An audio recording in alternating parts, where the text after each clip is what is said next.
Yes. Ate Roxy, andyan na po ba yung gift ko? Aba, naalala mo nga. Akala ko makakalimutan mo eh. Talaga hindi mo kinalimutan, Hindi niya ha? kinalimutan. Of course.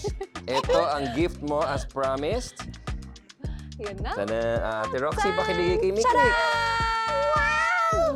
Thank you, Kuya Chris! Thank you, Ate Roxy! Ang ganda! O, di ba? Ang ganda ng ngiti mo dyan. Photogenic ka talaga, Miss Nick. Oo nga, ano nagustuhan mo? You like it? Opo! Thank you Perfect. po! But wait, there's more. Ito, meron ako dito, kopya ng picture na binigay namin sa iyo, Mikmik, okay? Tingnan natin, or tingnan mo kung ano mangyayari kapag nilubog ko ito sa ating enchanted aquarium. Ha? Okay, tingnan mo. Eh, ano po kaya yung magic ng aquarium? Ano kaya mangyayari? Nilublob nga sa tubig. Ay! Bakit kaya? Ay, nabasa! Oo nga, hindi na papasok Ayan yung na. tubig dyan sa loob. Tingnan niyo dyan sa screen, oh. Sa screen. O, tingin tayo ano sa nakikita screen. niyo? Parang nawala yung colors ng picture ko. Oh, Oo. exactly. Naging black and white. Parang naging black and white. Diba? Ano yun? Ngayon, talabas ko ulit. Nangyari yung Kuya Chris. Oh, may color talaga eh, di ba? May kulay talaga. Oh, pero pag nilubog, dun. Tingnan natin, Mick. Nag-black and white na naman siya.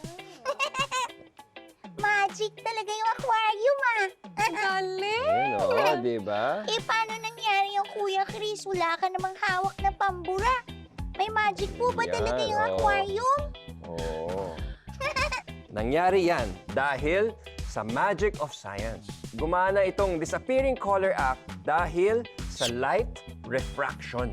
In simple terms, ito ang pag-bend ng ilaw o liwanag habang tumatagos ito sa iba't ibang mga material tulad ng tubig at plastic. Kapag nakaangat siya, ganito, tinitingnan natin siya, straight lang. Yung pagtingin natin, okay, straight ang pag-travel ng ilaw through the plastic at sa picture. Kaya nakikita natin yung full colors niya. Kapag nilubog ko naman ito dito sa aquarium, okay, so dito, nagbe-bend yung ilaw sa plastic, okay, at pabalik sa tubig. Kaya parang hindi natin nakikita yung colors.